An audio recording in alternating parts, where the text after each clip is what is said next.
This video is being brought to you by Satisfy Gaming. Make playing your Switch in portable mode super ergonomic with the Satisfy Gaming grips. They also have case and grip bundles that let you keep the grip on your Switch and store it safely in their high-quality cases. These grips make using your Switch in portable mode as comfortable as a Pro controller. Use the code ReviewTech10 to save 10% off your entire order. Link below in the description. So I find it absolutely amazing that even though 83% of people that were surveyed, whether they were Republicans or Democrats, wanted to keep net neutrality in place, on December 14th, 2017, the FCC repealed net neutrality, even though it was wildly unpopular to do so, because that's America in 2019. It's more pro-corporation than it is pro the people that it's serving. But anyway, skip it up and that up. Don't believe me that it was Republicans and Democratic voters that actually wanted to keep net neutrality in place? This article is from December 12th, 2017, from The Hill. And I'll read a little portion of it to you, and you could see that it's both sides of the fence that wanted to keep net neutrality.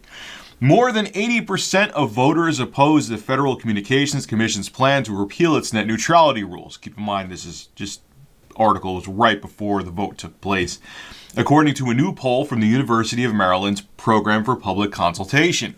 The survey presented respondents with detailed arguments from both supporters and opponents of the repeal plan before asking them where they stood on the rules. It found that 83% overall favored keeping the FCC rules, including 75% of Republicans, 89% of Democrats, and 86% of independents, which makes sense because I don't care what your political ideologies are. Why keep the internet fair and balanced for everybody? Let the small startup company have the same bandwidth as Amazon or Netflix.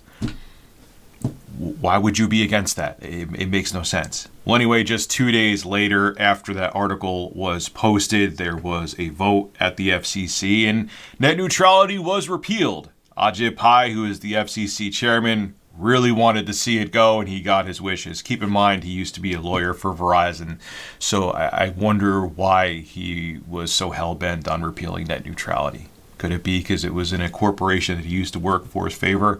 And I'm sure after he leaves the FCC, he's going to be awarded handsomely if the repeal actually sticks. We're going to talk about that in a second. Well, anyway, a federal appeals court has upheld the net neutrality repeal with a big caveat, though. That's in our favor.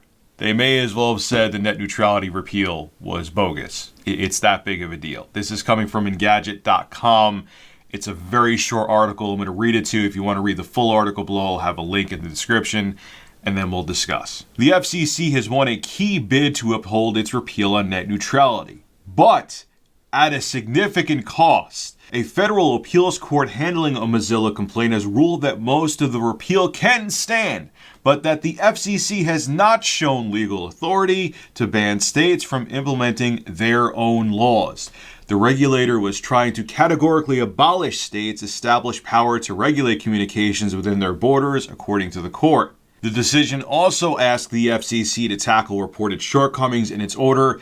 The agency didn't examine the implications of the repeal for public safety, the court said. The FCC also didn't sufficiently explain how reclassifying internet access would affect poll attachments or do enough to allay concerns about effects on subsidized Lifeline access. Basically, Lifeline access is where in rural areas or where Native Americans, they settle, they give them like a $25 discount, and it's a way for people in rough, higher terrains to still get access to the internet. With that $25 Lifeline discount, it would help things, it would help them afford it, and yeah, the FCC wanted to get rid of that because it would be beneficial for people to not get a discount if they are in a rural area where it's tough to get internet. America, man, it's wonderful. FCC Chairman Ajit Pai characterized the decision as a victory in a statement and vowed to address the narrow issues the appeals court found. However, the ruling may ultimately steal much of the FCC's thunder, which I find delicious. California, Montana, Washington, and other states have either passed or expect to pass laws effectively maintaining net neutrality. This ruling, if maintained, would not only protect those laws, but give other states the power to implement their own protections. Internet providers determined to play fast and loose with net neutrality would either have to limit those practices to specific states or respect neutrality across the board. You see why it's a big deal? You see why it's a real big deal? If like New York and Maine want to implement net neutrality, now the FCC can't stop them. And what are ISPs going to do? They're going to play whack-a-mole with each state. Okay, this state can have net neutrality, but this one can't, and this one can't. They lost. This appeals court neutered the net neutrality repeal. It's amazing, and I think people don't understand how big of a deal this is. They just hear, oh, net neutrality repeal, it was upheld by the appeals court. That sucks. No. So if every state now has their own net neutrality laws, what was the point of them repealing it? It's like California is a huge state. Washington is a big state. There's a lot of people that are customers there using the internet.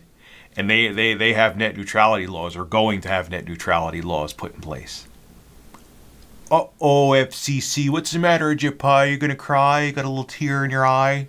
Yeah. But here come all the dude bros who think they're smarter than everyone because they listen to Ben Shapiro, or they buy male vitality pills from Alex Jones, which are laced with lead. And they think, Rich is a liberal cock and he doesn't know what he's talking about. It, which I'm not liberal, I'm not conservative. I use my own brain.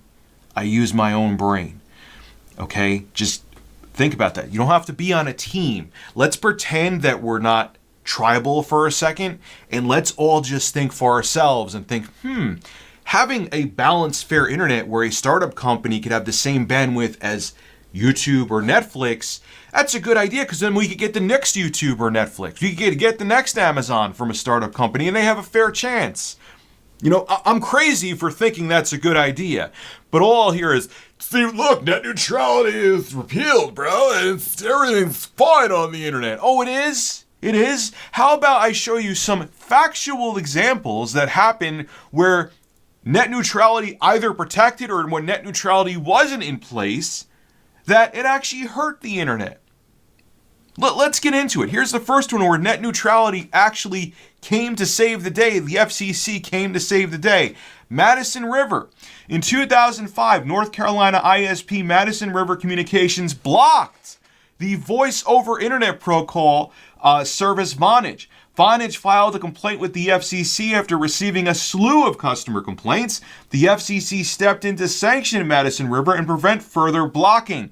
But now it lacks the authority to stop this kind of abuse today. Oh, and what happens if an ISP has some kind of corporate interest where if someone is protesting against it, they may want to block people from being involved in the protest and block information about it. TELUS, or TELUS, in 2005, Canada's second largest telecommunications company, TELUS, began blocking access to a server that hosted a website supporting a labor strike against the company. Researchers at Harvard and the University of Toronto found that this action resulted in TELUS blocking an additional 766 unrelated sites. So people wanted to strike against TELUS. Just going to block access to a website that's discussing it, that's talking about information as to why people want to strike against TELUS. Hey man, let's block the freedom of information where people should have access to important things like that. Hey, we can do it. There's no net neutrality. They don't have net neutrality up in Canada. You see? Why?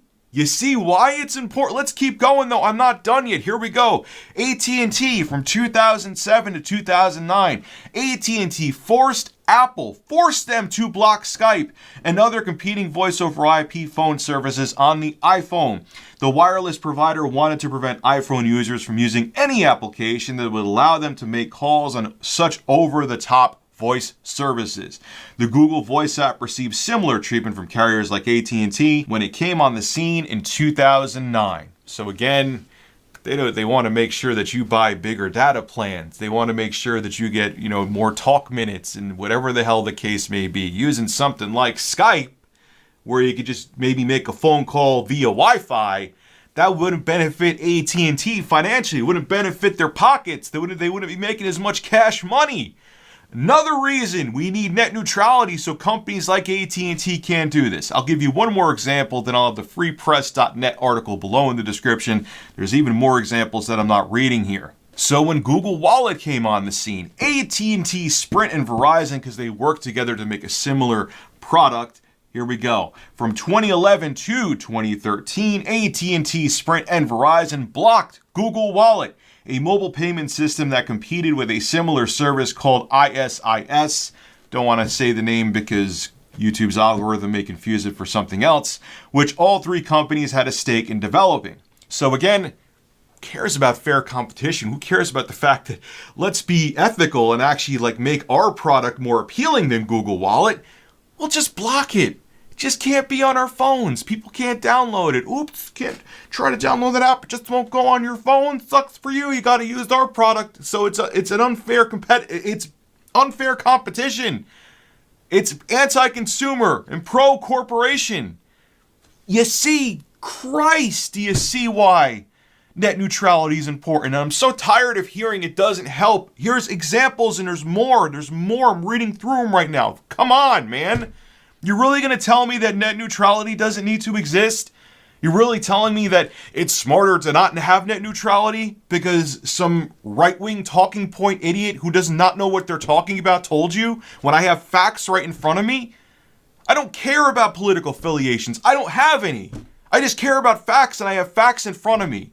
And if facts hurt your feelings, then you're watching the wrong channel. Look, net neutrality is pro-consumer. It allows information on the internet to flow freely.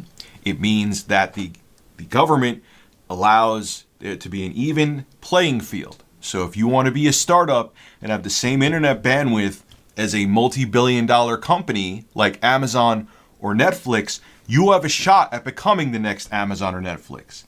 Because without net neutrality, you would have to pay some insane fee to get the same bandwidth as them. You don't think these corporations would try, without net neutrality, try to just shut you down and clamp you up? I just read to you examples where they did that. So give me a break. Don't say it doesn't exist. Don't say it's a fairy tale. It happens. So if you want to have a chance to become the next Mark Zuckerberg, I know there's interesting stuff going on with him, but whatever. You want to make your own Facebook, you want to make your own Instagram, and you want to be able to compete with those guys that are already established corporations. With net neutrality, you can. Without them, you got to fork up dough you could never even imagine to get your hands on to do so.